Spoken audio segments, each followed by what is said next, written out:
Well, welcome. Thanks for being here this afternoon. My name is Thomas Andrews, and I'm a professor of history. I'm also the director of the Center of the American West. The Center of the American West is a recognized hub for illuminating the role of the Western United States in regional, national, and global issues. We bring people together to explore the ongoing complexities of and challenges facing the Western United States through education, research, programs, and projects. I want to thank all of you for being with us here this afternoon. This morning I was like, this is going to be an easy sell. It's kind of a horrific morning, and I thought that everybody would be happy to be in a nice warm room, but now the weather's changed and you're still here. So that speaks highly of you. It also speaks highly of our speaker tonight. Know that there's other places you could be and other places you could be directing your attention. So we're really grateful that you're choosing to spend time with us. I think joining together in community to put our minds together, to talk and to listen, and most of all to learn, has never been more important than it is today. With higher education and academic freedom facing intensifying and quite possibly existential threats, I think we need to continue the vital work that we've all been doing. We need to keep getting together, talking, learning, listening, all of that. Tonight's event this afternoon's event took a lot of hard work to put together. It's very much been a team effort. So I want to start off by thanking the Center of the American West team, Brooke Neely, Ryan Lewick, and especially Tamara McKee, our manager of programs and operations. As always, they've been wonderful to work with, and they've done a wonderful job on this event. I also want to thank our co-sponsors, the Department of Ethnic Studies, the Department of History, the Center for Native American and Indigenous Studies, the Indigenous Studies Program, and the Graduate Certificate in Environmental Justice. And in fact, tonight's lecture grew out of an email conversation between the Environmental Justice Certificate and the Center of the American West, with Clint Carroll playing kind of a moderating influence in there. And so this is sort of a hybrid event. And before we get to the lecture itself, Dave Siblett, who coordinates the certificate, is going to come up and share a few words. Thanks so much. I'm Dave Siblett. I'm Associate Professor of Environmental Studies. I co-direct the Certificate in Environmental Justice. This is the graduate certificate. And if folks don't know about that certificate, we have several faculty here who, across departments, across campus, and we also have several graduate students who are part of that program. The focus is on training graduate students to be practitioners and scholars of environmental justice. And this year, we have our first of hopefully many awards for summer research, for grants for graduate students working on environmental justice. We had many awesome applicants, and we were fortunate to be able to select 3 winners of that award. So I want to announce the winners. The first winner is Bridget Mark. Bridget's in the Department of Sociology. The title of her project is Land Back and Indigenous Environmental Justice in Colorado and Minnesota. Bridget will be completing an urgent and insightful project about Indigenous-led land back initiatives in Colorado and Minnesota. The project is rooted in the broader movement of Indigenous environmental justice and poses an important intervention into environmental sociology. Congrats, Bridget. Next we have Marissa Zamudio.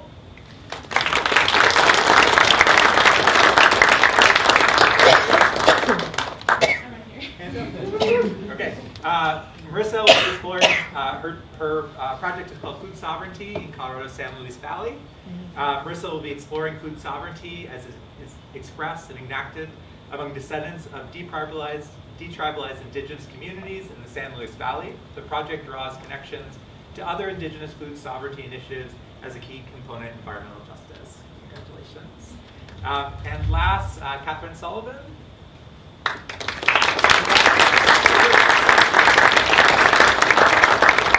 Catherine's project and Catherine's with the Department of Environmental Studies. Her project is understanding the relationship of environmental justice, pesticide use, and mental health in Ugandan smallholder farmer communities.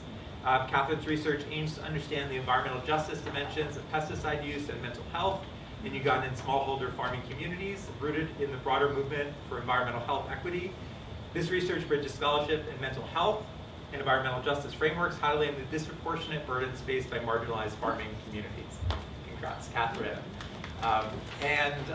Maybe just one more round of applause.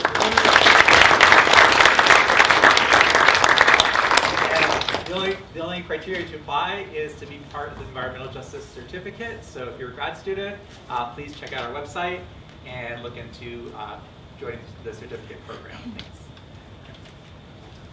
All right. Thanks, Dave. So, I'm going to introduce our speaker now. So it gives me great pleasure to introduce Professor Angela Parker. Professor Parker is an enrolled member of the 3 affiliated tribes of the Fort Berthold Indian Reservation in North Dakota. She is Mandan and Hidatsa on her mother's side and considers Fort Berthold her home community. She also claims Cree descent through her father and participates in the community at the Rocky Boy Indian Reservation in Montana. Professor Parker is a recipient of a BA in history from Stanford University. She then proceeded to earn her MA and her PhD in 20th century United States and Native American history from the University of Michigan, Ann Arbor, where she actually worked with a CU alum, Phil Deloria. She currently serves as an assistant professor of history at the University of Denver. Her next book, which she'll be working on next year as a fellow at SAR in Santa Fe, examines the long 20th century of oil extraction in indigenous communities, the evolution of tribal sovereignty, and Native activism. Professor Parker lives in Boulder, Colorado with her partner and her son. Her talk tonight is entitled, I don't know how to pronounce it, deluged? I don't know, deluged. Yeah. Deluged. Any of the above. Any of the above. Deluged, Inundation and Transformation of Land, Place, and Space. Her lecture this afternoon draws on her first book, which was published just last fall by the University of Oklahoma Press. I had the pleasure of digging into damming the reservation, tribal sovereignty, and activism at Fort Berthold just this past weekend. Second in test, and as I think you'll soon gather, Professor Parker's research is impressive in its depth and interdisciplinarity. Her conceptualization is incisive and compelling, and her prose is forceful and accessible. The book will be available for purchase after the event. It's right up here. Please consider picking up a copy for yourself, for a friend, for a loved one. Professor Parker will be happy to sign it after the talk. And so thanks again for being here. And now, without further ado, Professor Angela Parker.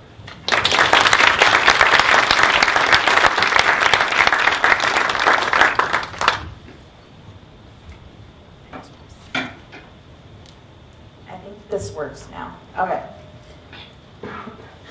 So, when I think of my journey through academia, this quote from Frantz Fanon has been really the center of what I consider to be my practice.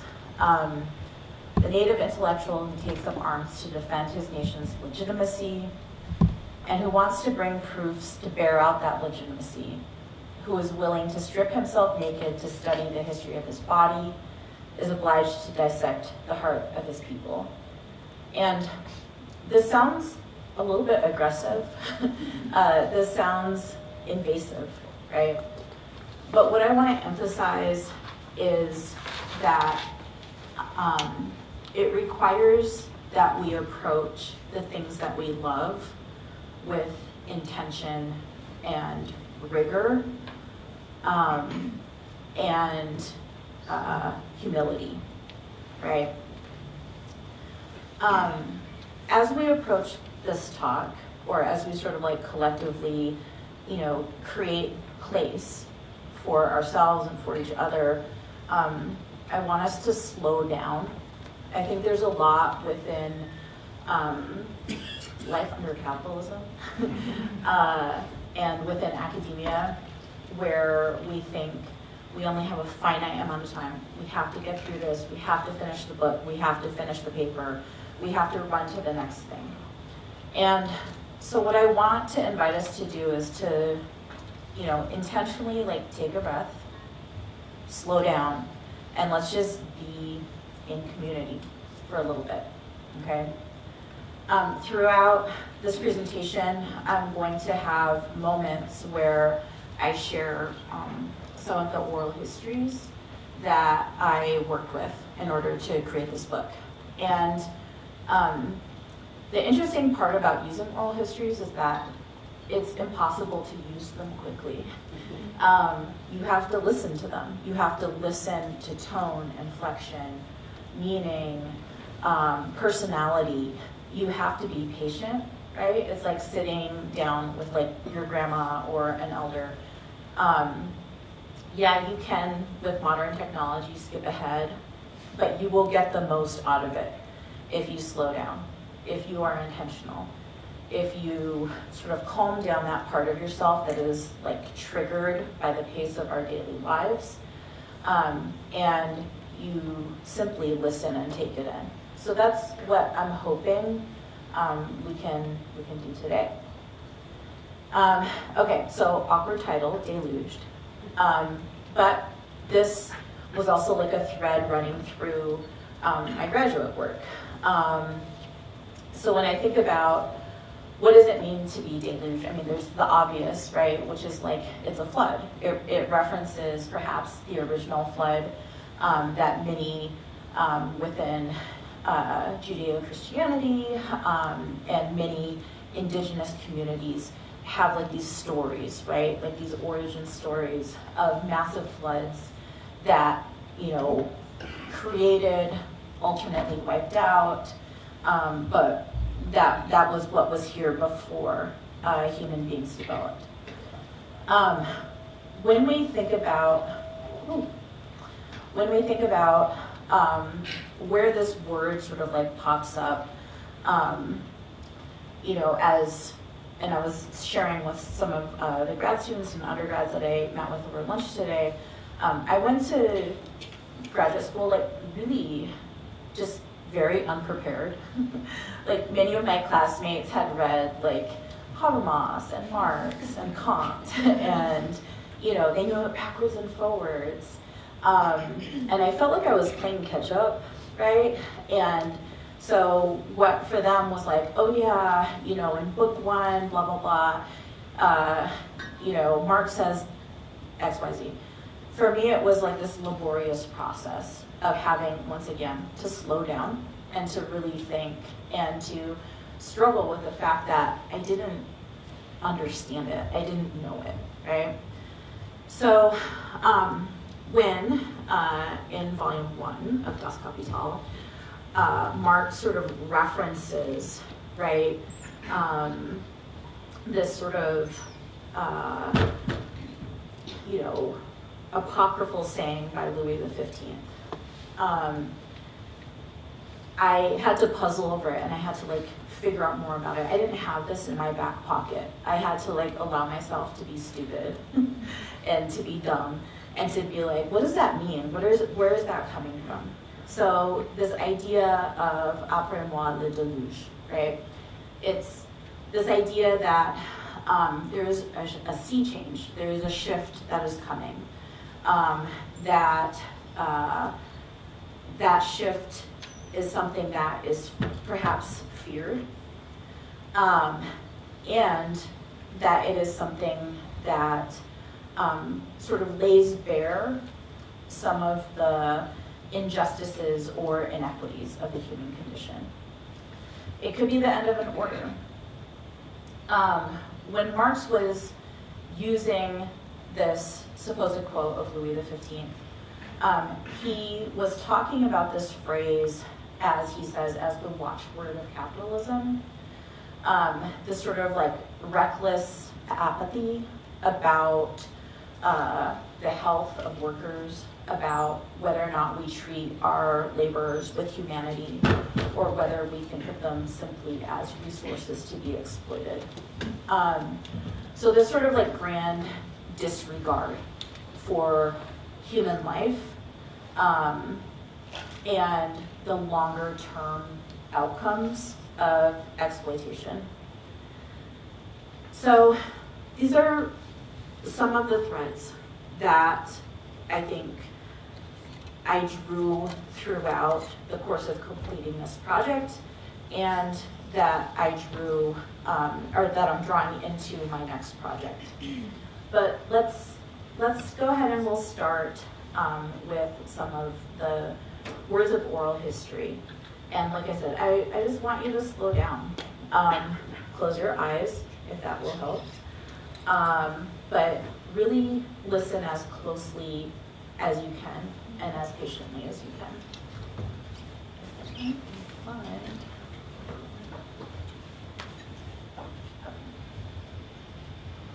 The first man, I guess he was called, and first man and his partner were walking along the water one time, and they saw a duck. And so they asked this duck, where do you get your food? And this duck said, I get it under the water. And this first maker and this other guy said, bring us up some of that food so we can see what it looks like. So this duck went down and came up and brought some mud. So these two guys put that mud, bring up some more, they said. They put the mud together and they said, we'll make Earth. They said, but it's a different language, kind of language. So they put it together, and here they made the universe, what it amounts to. And this lone man said to this coyote, that one was a coyote, they always mention a coyote in these legends. That was a coyote. So he said, coyote, he said, you make your creation on the other side of the water, you make that, and now I'll make this side. And the reason that I play this specific origin story, and what I talk about in like the first chapter and maybe the introduction of my book, is the fact that there are multiple origin stories, right?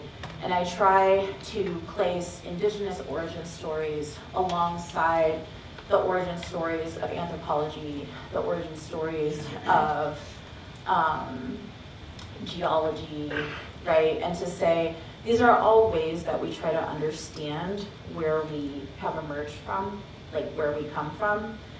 And they all have important truths, right, to share with us. In many ways, the book that I wrote is attempting to tell the origin story of the Fort Berthold Indian Reservation, which is, obviously a complete construction. There are 3 tribes on Fort Berthold. Mandan and Hidatsa have long intermarried, especially after massive smallpox epidemics in the 19th century. The Ripper were a little bit more separate, but they've just through long association, plenty of people from Fort Berthold today claim heritage from all 3 tribes. And the reason, right, that these 3 tribes are within these specific reservation boundaries is a function of the fact that there were indigenous stories of origin, and also there were stories of extraction or stories of containment that were imposed upon this place, both regionally and from afar, right? But what I wanted to emphasize in particular was that, especially in Fort Berthold as a place, within like the territorial boundaries of the reservation, while the sort of definitions and meanings of a distant federal government are important and impactful, what actually holds the most sway on a day-to-day basis are Indigenous narratives, tellings, and understandings of our lived environment.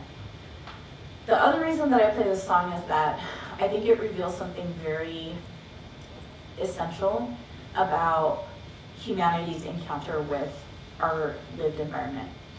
There's usually always water and there's land.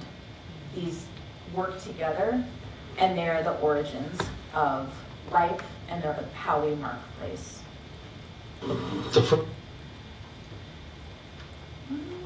So within this project, I used obviously oral histories like the one that I just played for you, but I also used a lot of archival sources. And one of the biggest aspects of my writing process, and especially at the point where I moved from a dissertation to a manuscript, was that I wanted to actually make people love Fort Berthold in the way that I lived it.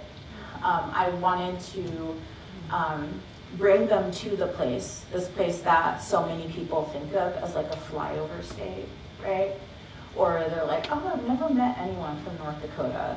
And I wanted to, as much as possible, make it legible, not just in terms of being able to imagine the environment, but to be able to imagine why people might love this place. I think a lot of that focus came from the fact that if you don't understand why this place is loved, you are not going to have empathy for this place. And I think part of what has happened with massive dam projects more generally, with federal Indian policy at large, is it is a story of people who simply don't have empathy for communities or people that they don't know and that they don't understand. So I wanted to try to bring people into this place. This map is a very typical map in terms of like how people might imagine Fort Berthold if they've never been there, right? So it has like the territorial boundaries of the reservation. This map is pre-Garrison Dam. So you can see the river before it sort of ballooned behind the Garrison Dam into a reservoir. And I would say this map, as opposed to this map, definitely represents my communities, my homelands as a space, or as a space, not a place. It's imagined. You see these markers of communities, but you don't necessarily have an understanding of how the day-to-day lives of anybody who lived in these communities actually functioned. So one of the things that became very, very important to me was to, at least in my own mind, begin to recreate what was beautiful or special about these river bottom communities, because I had grown up amongst elders who talked about it with the deepest sense of nostalgia and sadness. We had nice gardens, and even after we moved up, we had gardens. Anything that was eatable, we planted. And then they make us pull weeds. If you don't pull weeds, or if you don't clean the garden, we're not going to certain places, a certain celebration like 4th of July or something, There wasn't too many powwows like there is now, no. So that's the way and then we'd harvest that after, in the fall. And we have all that to live on in wintertime. Can you dry most of this? Dry our corn. I used to help my mother dry corn, even squash, and beans. We thrash the beans, So that was Cecilia Brown, who's a Ripara, remembering the gardens of her youth before the Garrison Dam. That was actually part of a oral history that was done by Eric Wolf, who was working for the National Park Service. And he was more interested in trying to understand 19th century Hidatsa life, Mandan Hidatsa and Ripara life. And so many times the sort of memories or references to the Garrison Dam that elders conveyed in these oral histories he wouldn't like follow up on, right? He wouldn't ask more questions. He kind of let it go past and then be focused more on, well, what did you hear about Earth Lodge life? So I understand that as a project, and I understand, you know, his work with the National Park Service had a specific aim. But I remember the first time that I was able to listen to and access these oral histories, I was like, he's not listening. He hasn't slowed down enough. This next clip comes from one of the favorite people that I interviewed, Rosemary Mandan. She was Mandan Hidatsa, just like a dynamo, involved in every part of community life. And so she's gonna describe a community filled with music and with singing before the Garrison Dam. And this is an interview that I conducted, so you will hear me sounding real awkward and kind of embarrassing. Oh, everybody sang it back then. It wasn't just a certain group. Everybody sang. Oh, I went to sleep many a night listening to my brothers and sons. That would, when I say sons, they're youngers. They're all, you know, Matthew and Herman and Henry, and they would sing. There were all kinds of different sounds that you don't even hear anymore today. There were doorway sounds. They were sounds. People had honor sounds from it, as far as I can remember. But you know, I mean, they had them back even before, long before their, you know, this came about. And doorway sounds and what they call Mahe we do, which is, to me, I would say that must be the blues. Those sounds, and of course the dance sounds. Oh, there were, and what did they call? There was another writing song, kind of a, one started it, and another one, they had a name for it, and I don't remember it, but that's what they sang when they were out writing. And people sang all the time, you know, everybody. It wasn't, you know, I know everybody that I knew sang. So, and there were all kinds of songs. Like, you know, of course, then, you know, I remember some of their songs, their personal songs, like, you know, I still remember Johnny Rabbithead's song, you know, not to which his Indian name, and Finley Blake's, and those from Lucky Mount, you know. Yeah, because I heard it all the time, because they would be singing. And like my uncles, if Uncle George Youngberg came to visit, you know, when they lay down, they just started singing. I mean, we grew up with people singing. It's not like that anymore. Which we sure did lose something, which was really, really nice, you know. When do you think it started to change like that? Well, us going away to school, you know. I mean, boarding schools, of course, there came a time when you had to go. There was no school, you know, during this process. So once you got away, then you lost it, you know, because at night they would sing, you know. When they went to bed, they all sang.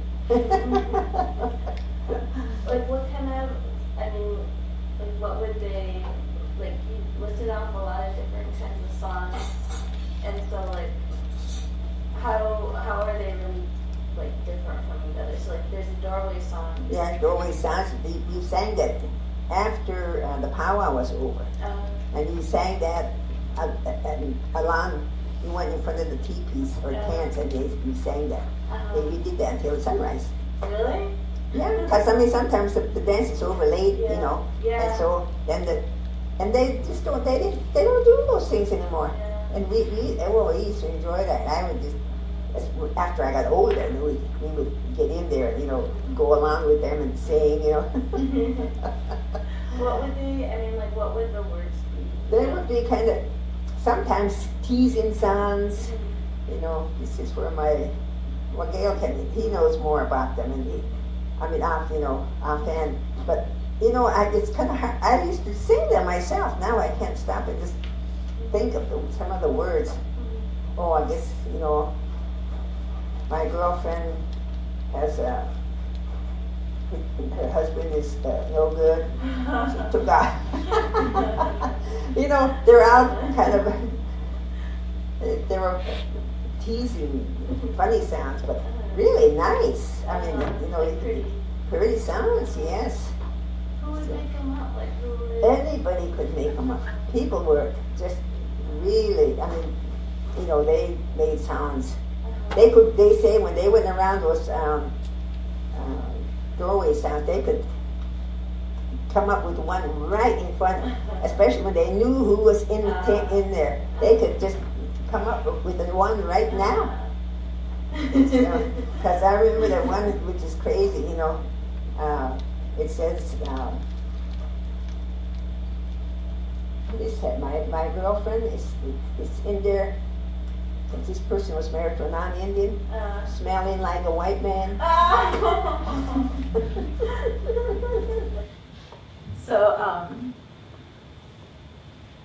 one of the parts of recreating life before the Garrison Dam was contending with the fact that life really had changed so drastically. So culturally, socially, a lot of what Rosemary is referring to is really deep, essential community change. And with that change, I became really worried that this would become like a declension narrative. We had nice guys. And I was really worried that, because I felt the loss, right, as somebody who had never experienced these communities, who, you know, was born in 1976, so this was, you know, 25 years after the Garrison Dam had been implemented. I found myself like feeling lonely for a place that I had never been. And I felt like a loss from doing these oral history interviews that I had probably never really felt before, because I hadn't sat down and really asked people about like what life had been like and how life had changed. So when you have loss of sort of community cohesion and community practices, and it's not just like the songs and the singing, it's also like language transmission, and it is, you know, like people behaving in ways that sort of honor the clan system, or that reflect like these societies that, you know, were part of like this social safety net, essentially, that had helped my community to survive smallpox and survive this sort of like move to reservation life. And when you look at sort of like the broader aspects of US history and the broader aspects of Native history during the time period that I was tracking, once again, it's very easy to sort of narrate all of this as a story of declension, of loss. And specifically when you know, you get to the initiation of the Garrison Dam, you know, it was part of this larger plan called the Pick-Sloan Plan, and it was just this really crude amalgamation of a series of projects from the Army Corps of Engineers and the Deluged Reclamation. And at one point there was like the threat that, you know, they were going to create a Missouri Valley Authority, similar to like the TVA, the Tennessee Valley Authority. And so all of a sudden, when Roosevelt threatened to do that, the Army Corps of Engineers and the Bureau of Reclamation, who had had these sort of like competing plans, said, okay, well, now we will work together and we'll come up with a unified plan. And so of the, I think it was like 113 projects of like levees and dams between both agencies that they had wanted to sort of put into place. And when they went through their super serious we will cut this down and create a unified plan, they kept 110 of their 113 projects. So it was obviously going to require intensive change to much of the Missouri River Valley. And as has been sort of like famously documented and written about in books preceding mine, each one of the major main stem dams that the Army Corps of Engineers and Bureau of Reclamation decided to build were placed at the edge of Indian reservations along the Missouri. And so they were specifically building dams in the places of least political voice and agency to stop this process.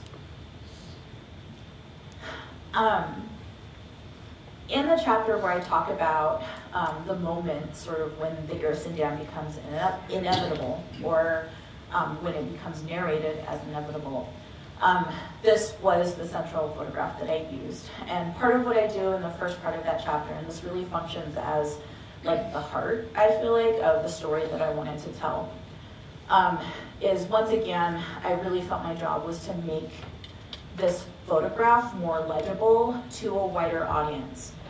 Because it's been used as just sort of like Exhibit A, especially in many books that talk about the US West, in many books that talk about like hydro projects, that type of thing. And so rather than knowing what the context is, it's just sort of like, okay, this is on the page, right? And then this happened, you know, maybe 2 sentences there, and then we're moving on to talking about these other dam projects. And so once again, I wanted to slow down. I wanted to force people to contend with what actually was the loss that George Gillette was experiencing in this sort of like most well-known photograph probably associated with the Garrison Dam. And I was really lucky because I got the chance to interview 3 of his daughters when I was home, and just to ask them like what were their memories of him as a person, as a human being. And through that interview and through tracing him through the archives a little bit more, I got a better sense of who he was and, you know, sort of what was happening during this moment. In the book, the way that I describe it sort of ping-pongs, I guess, between what I know about him and what I can confirm about him historically, and then also experiences that I've had, right, as a person who has, you know, lived and traversed and loves this landscape. So I wrote, perhaps he remembered the lushly timbered bottomlands, the beauty of the graceful S-curves created by the Missouri River as it cut into the earth of the Great Plains. Gillette and the other tribal leaders present had ridden horseback through those bottomlands to herd cattle or visit relatives or ride to community dances and council meetings. During those rides, whether in the harsh below-zero wind chill of winter, among the soft fuzzy crocuses and blooming tiger lilies in echinacea of spring, or in the heavy sun and sweat-drying winds of summer, they had eaten corn balls and cracked jokes or sung hiratsa, or rikara, or mandan riding songs with other men as they traveled or herded cattle. The same hands that held Gillette's glasses and covered his eyes had branded cattle, built fence, and steered his horse through the Fort Berthold landscape. As a carpenter trained at the Off-Reservation Haskell Institute in Kansas, he knew the satisfaction of using his hands to smooth rough wood and build useful things, like his family's house in the Beaver Creek community in the Missouri River Valley. As a pastor, he used his hands to write sermons and hold hymnals written in both English and his first language, Arikara. The simple beauty of these things must have wrenched a fissure in his chest as he faced the prospect of their inundation. All that kind of life was left down there in that valley because we were all mixed up here, or some of the White Shield people came over and lived with us in Mandaree, and everybody was mixed. You know what I mean? And our life, the way of life just changed from like daylight to dark, I mean, the change. And we didn't hardly ever visit our relatives anymore, and today we don't even know, our kids don't hardly know their relatives today, like nothing like they used to. And that was Clyde Baker, and I forgot to also tribute him in the first slide about the creation story. So my dissertation ended in a declension narrative. And I was really lucky because I got encouraged as this moved into a book manuscript to include essentially what was another chapter, but what is labeled as my epilogue. And in my epilogue, I talked specifically, and I sort of, I guess, left behind the more neutral, measured tone of a historian to talk about somebody who was like very important to me and ultimately very important to our community at Fort Berthold, my aunt Tilly Walker. And so while the book itself, like the last chapter, ends with people sort of attempting to reassemble our communities like on the toplands of the plains, the epilogue moves a bit past where the last chapter ends at, and it sort of expands the lens a little bit. It moves beyond simply focused on Fort Berthold to talk about a lot of the national organizing that my Auntie Tilly did. So in the epilogue, I talked about how she used, or how she moved to Denver, actually, and she was involved and led an organization called the United Scholarship Service, and the USS identified high-achieving Native kids and placed them in like elite boarding schools on the East Coast. And so there's this whole sort of like swath of Native leadership that was one of the, they were part of one of these cohorts associated with the United Scholarship Service. So the work that she was doing with USS had emerged from work that she had been assisting on with the workshop on American Indian Affairs, which I think was also held in part or at some point like at UC Boulder. But I think they had jumped around to a couple of different locations. So she was involved with those workshops. That led into her work with United Scholarship Service, and both of those also connected her to people that we recognize as the folks who were the first Red Power activists. So people like Clyde Warrior, Della Hopper, Hank Adams, that type of thing. And through her activism and through just like the connections that she made, like the relationships that she made with these former USS students, she did things like help to organize the Native contingent for the Poor People's Campaign, and she was involved with the protest at the BIA plant in Littleton, which typically has been told as, oh, this happened as one of several occupations. Usually Alcatraz sort of gets the most attention when we think about Red Power. But my argument in the epilogue is that even if the Littleton protest was relatively small compared to Alcatraz, it probably had the longest lasting impact of any of those occupations because the protests were addressing issues over Indian preference in hiring and promotion in the Bureau of Indian Affairs. And they were intended to draw attention to the lack of sort of Indian hiring and promotion in the Bureau of Indian Affairs.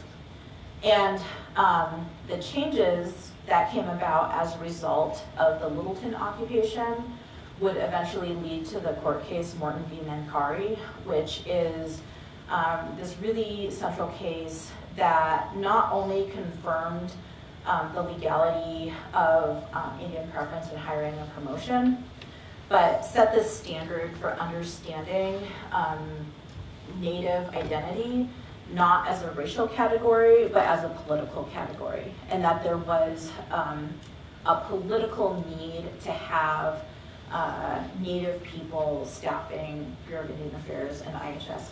This case is still used today, right, to confirm and to act as precedent for like the recent ICWA case, right? Was it Raheem v. Galen, right? That just came out. And it is still used to sort of undergird executive standards that recognize tribal sovereignty to this day. After my Aunt Tilly left Denver, she also went back to North Dakota and was involved in a process to get just compensation for the lands that were taken as a result of the Garrison Dam. It led to sort of like this influx of compensation from the federal government. And what I guess I want to leave us here before we move into questions is the moment, I guess, that I tried to convey into words about why this history, why my book in particular, is not in fact a declension narrative. So I end the epilogue with a memory that one of my interviewees, Bruce Davies, had told me about my Auntie Tilly. He remembered her parting gift to him when he visited her in North Dakota. He recalled, "She gave me a bag of dried corn that she had grown in her garden and instructed me on how to prepare corn soup. The corn was of a variety that the river Indians had grown prior to European contact. She was trying to preserve this old line of corn in her flourishing garden. Auntie did this in so many ways, preserving, cultivating, and passing on the human truths of our indigenous ways. Auntie Tilly intuitively knew that these were the tools, weapons, and sustenance we could deploy in our battles against the abuses and injustices wrought by settler colonialism. Our relationships with each other, being good relatives to each other, laughing, puncturing large egos through humor and humility, working even when we get tired, building connections across differences, and cultivating our youth. None of these things can be done in front of a camera or documented in a report. And rarely do they leave definitive evidence in archives. But they're the foundation of Indigenous survival. And they are the reason that this book, A 20th Century Native History, is not a tragedy, even though tragic events and processes continue to occur to Native peoples throughout the hemisphere.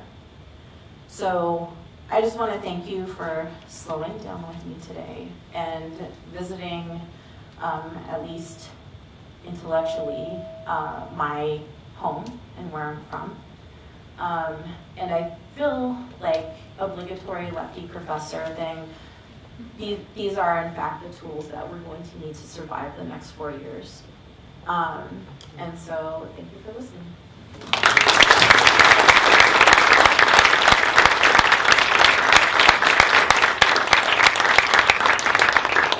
I'm basically going to help point to people with questions, and if we need any additional sort of vocalization, I can help with that.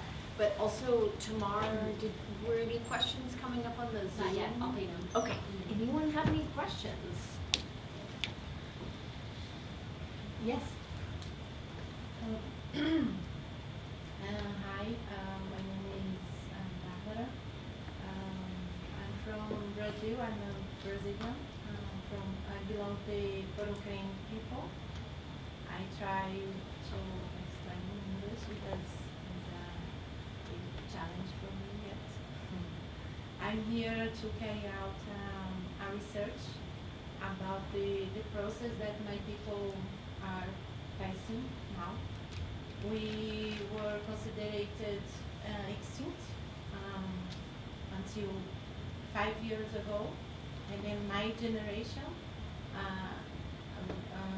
we are organizing us to tell that it's not true, it's a lie. we are alive, we are here, and we have culture, we have knowledge that is still alive, and now we are organizing us to register like you, our ancient, our old people to tell us that we are alive in our history, because we are from a territory that are a lot of rich resources, natural resources like gold, iron, stone, precious stones, and they consider it that land is very rich to us, and then they declared a war against us because our people never wanted to negotiate to deal our land, and they declared a war against us to kill everybody, and people had to hide. They survivors that had to hide their identity, culture, and that's why we were considered extinct, and now we are fighting for our land back. And my research is about the restoration of our biocultural memories together with the reclaimed area. And then I want to know about you and about your experience in your community and your people. If you have some experience of restoring the environmental with traditional knowledge.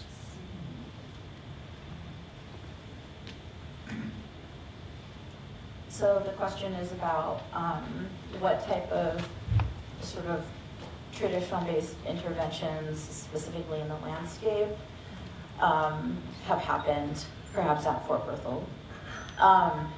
So my next book is about the long history, right, of oil extraction in Native America. And so I would say today we are very far from any sort of work that would use traditional ecological knowledge to restore sort of like our homelands. We're right in the middle of the Bakken oil field, and so starting in like 2008, there was a huge push to quote unquote develop, right, oil resources on our reservation as quickly as possible, and that has led to a huge continuing, growing ecological disaster at Fort Berthold. So there have been projects, right, to create sort of like natural park space or reserves, and there have been projects to sort of reintroduce buffalo to certain portions of the reservation. But as far as I know, there hasn't yet been the focus on sort of like restoring biodiversity in I think the way that you might be thinking about. Yeah. I recorded here because I need to listen later to understand more. Yeah, absolutely. And can I also say I'm very jealous of you to have multiple languages, because in the US, we typically only know English. And so to be able to communicate across boundaries is a really powerful and, yeah, important tool. And I'm in awe of your English language skills. Thank you.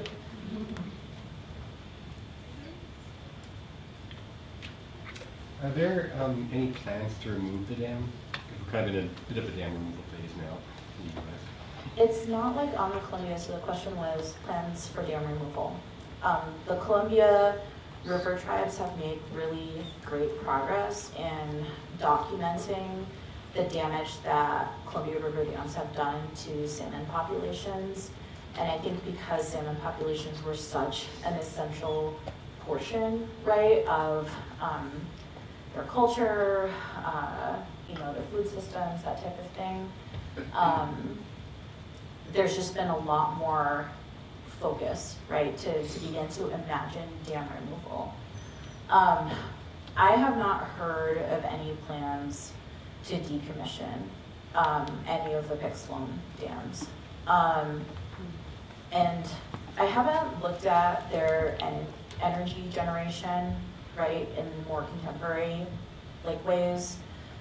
So I don't know how big of a hit that would create, but what I do know is that these reservoirs have become like the playgrounds, right, for non-native communities in the surrounding areas. So specifically at Fort Berthold, rather than returning lands that the Army Corps of Engineers had exercised control over, there was like this 99-year lease or something. Or maybe it was 75, it must have been 75. Rather than returning that to tribal control, they have leased out that land to non-natives, and so there's like all these developments right along the reservoir that prioritize non-native access to the reservoir as like a leisure zone. And I don't know, Army Corps of Engineers are still, excuse my language, shitheads. And so I don't know if that's gonna change, right? I don't know if they're ever going to have like a meaningful, intentional sort of process with any tribe. So I guess I tend to be like very pessimistic about dam removal. And it's also kind of like because of the way the dams are on the Missouri, even if you remove one, it's still, that river is still being damaged in all of the 6 other places, right?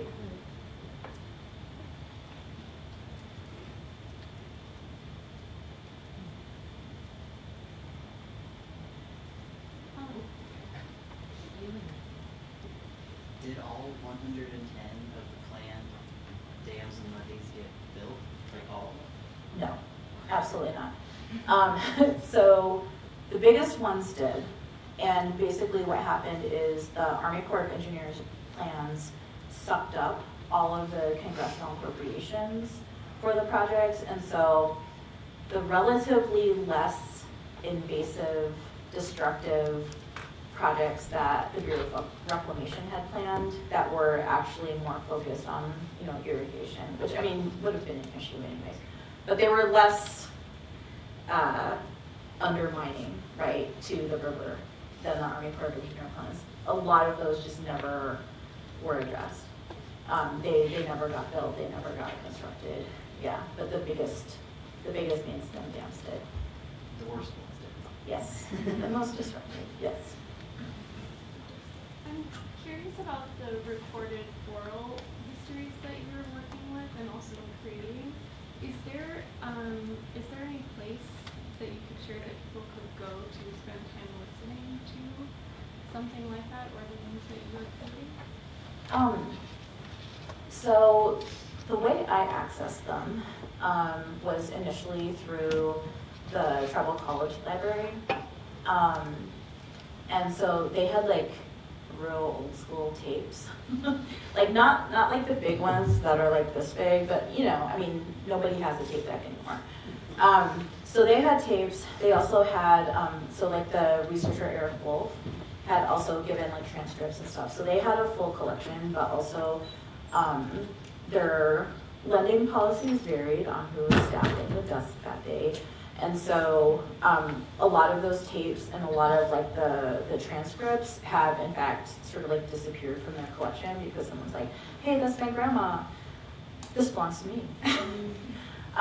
So now the State Historical Society in Bismarck has a complete set, and they limit access, so you have to, you know, apply as a researcher and sort of like give your reasoning, because there is traditional knowledge on many of the tapes. And so, you know, I played a portion of the origin story.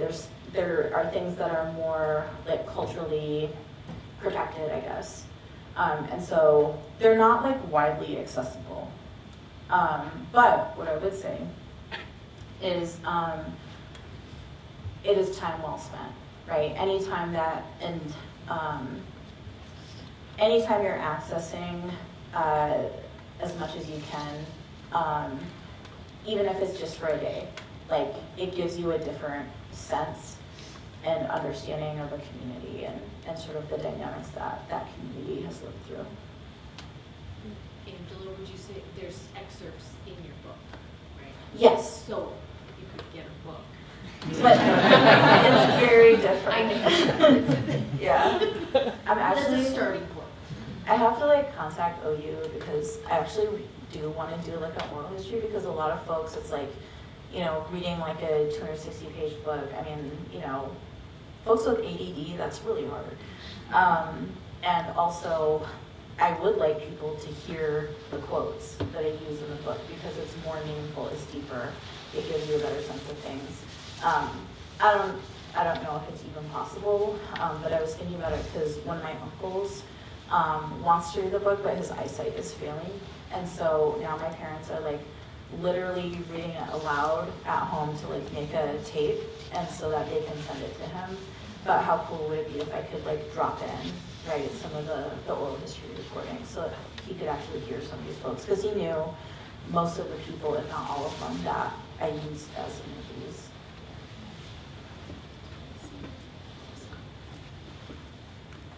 Could you talk a little bit more about the rationale for the Keystone project?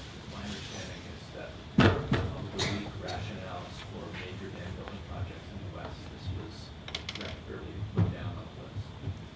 Yeah, I mean, a lot of it was driven just by General Pick and his overweening ego and arrogance, and this idea of like, I will control the Missouri, right? So there had been some massive flooding, I believe, in 1943, and it interrupted like the Army's supply chain, because it was like flooding air bases, I think, like in Kansas City maybe. And so he saw this as a way to sort of, I think, make his mark, right, within the Army Corps. And I mean, it's just sort of like this really grand, what's the word? Yeah, grand arrogance, right, of a lot of these folks who were engineers mid-century, right? This idea of like, I will make this change. It, you know, there's no possible rationale why I shouldn't be able to do this. And he really went into the negotiations with tribes with that sort of energy, right? So there's a point in the book where I talk about a community meeting that happened at Fort Berthold, and there were like all of these elders who had lived through, you know, crazy things, were so well respected in our community, and they were saying, do not do this, this is gonna like destroy our way of life, this is, you know, going to be horrible. And he ended up like storming out of the meeting, because he just didn't believe that. I think he needed to listen to our community. So I think it's a situation where there is an institution, in this case the Army Corps of Engineers, that is given a huge amount of power and latitude, and when you combine that with people who are extremely racist and extremely arrogant, it can be so destructive, right? They can push it through, and in many ways, like, our federal government rewards that type of arrogance. Well, we're seeing examples of that today.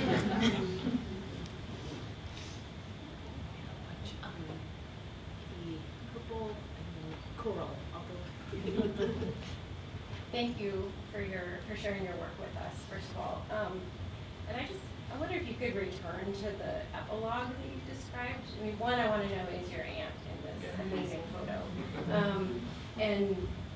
But just more generally, like, could you share with us some examples of organizing that you find really inspiring that's happening today that exemplifies what gives you hope? I mean, we're in some dark times, and I love the way that you described, ending the book, and if you could just provide a little more texture about what that looks like for you, and I'm sure there's a lot that you could say about it. Yeah, sure. So she is in this photograph. She would be super upset at me for including this, both in the book and in this presentation. She would probably be horrified. So this is my Auntie Tilly, and then this is a Pueblo lady named Linda Bernal, and this is my other aunt, Patty Baker Benally, and then this lady is unidentified as of yet, but I'm hoping to be able to do an interview with Linda sometime soon, since we're like so close to New Mexico, and I'll be in New Mexico next year. So I'm hoping to do that interview and just sort of like gather more information and more knowledge. So yeah. And then the second part of your question was about organizing in the contemporary. On Fort Berthold, probably some of the ladies that I respect the most have been involved in trying to require that our tribal government has more transparency, specifically regarding environmental issues related to extraction. Joletta Bird-Bear, Fedora Bird-Bear, they live in Mandaree, and they've been really relentless and sort of implacable in trying to just hold our tribal government accountable. They were also working with a lady who is now one of our state representatives in North Dakota, Lisa DeVille. And so I just really respect the work that they have done when there isn't much support and when there is always the danger of sort of like local level repression. I'm super thankful for them and their work. There's another lady who is more, I think she's a little bit younger than me, but she was really involved in the No Dapple camp. Candy Mossett, but her last name is not Mossett anymore. And so she continues to be involved in anti-extraction, or at least responsible extraction, anti-pipeline work. I think that's really important.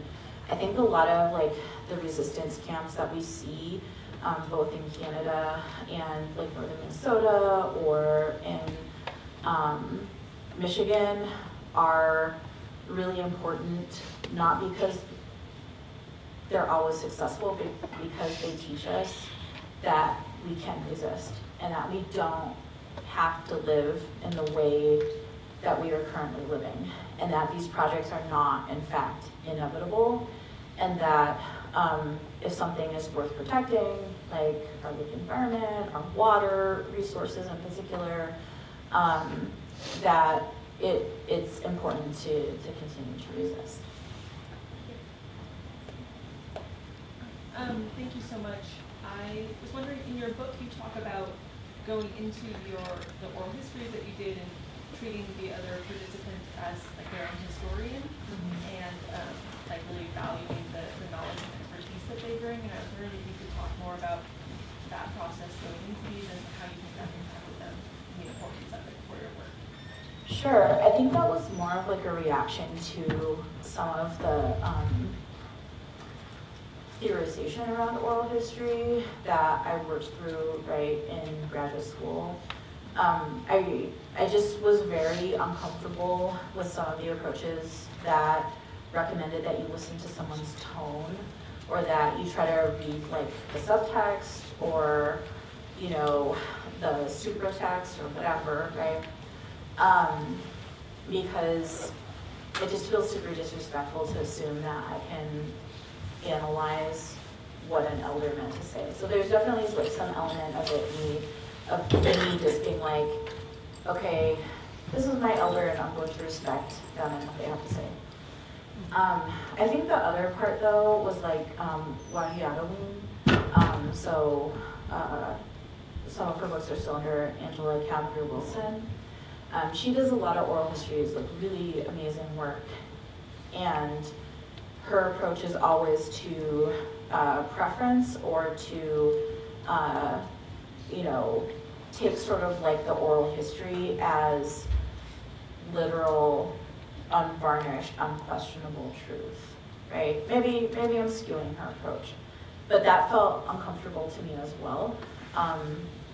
And so, as I was kind of thinking through like, okay, how can I talk about my methodology specifically regarding to oral history? It's like, I don't know why I need to follow someone else's approach, and I can have my own intuitive approach, right? Which is to think about them as historians. And I don't take any other historian's words at face value. I don't automatically be like, oh, it's in this book, it's true, right?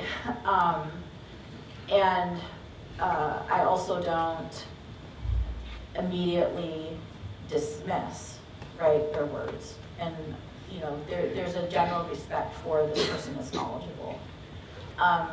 And so that's where I went to sort of like this notion of like organic intellectuals, like this idea that communities can produce people who hold knowledge and people who hold expertise.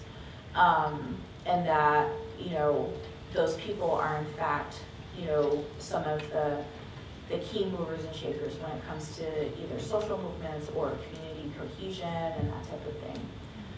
So I guess that's where it came from, and I would just say to any grad students in here, like, you can make up your own approach. Should we take one last question? Anything on Zoom? Thomas. I was really intrigued by the Gillette photo, which obviously many of us have seen repeatedly. Could you just give us, would you mind just like going back to it and giving us just kind of a quick version of unpacking it and what you see when you look at it? Sure. So there's actually a series of photographs, right, that were taken while this agreement was being signed. And so this is the most, I guess I would say, like obviously upsetting one, right? Because he's showing like very strong emotion. And there are actually pictures in this series or photographs in this series where people are smiling, where he's smiling, right?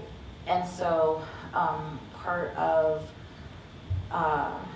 thinking about this moment is that this was a situation where like all around him, and I cropped some of them out in here, but all around him is basically like the tribal council, and they're sort of like standing in the back. He's in front because he was the tribal chair, and then you have I think why am I blanking on his name? He was Lakota. He was like one of the first prominent like BIA staff that like Darcy McNichol brought in. What is his name? I don't know. I'm getting old, y'all.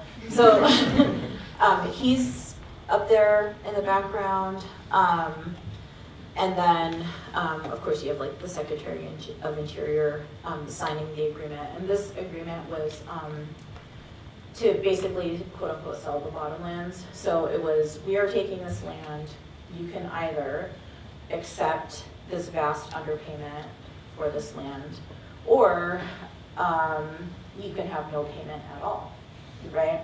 And that was sort of like the political choice that was in front of the tribal council at that time.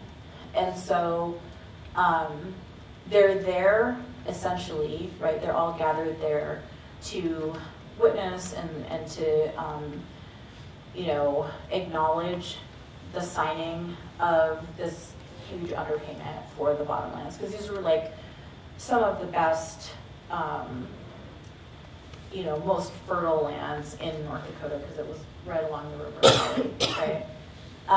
And so I think the agreement ended up compensating like $2.50 per acre, which is like ridiculous during this time period.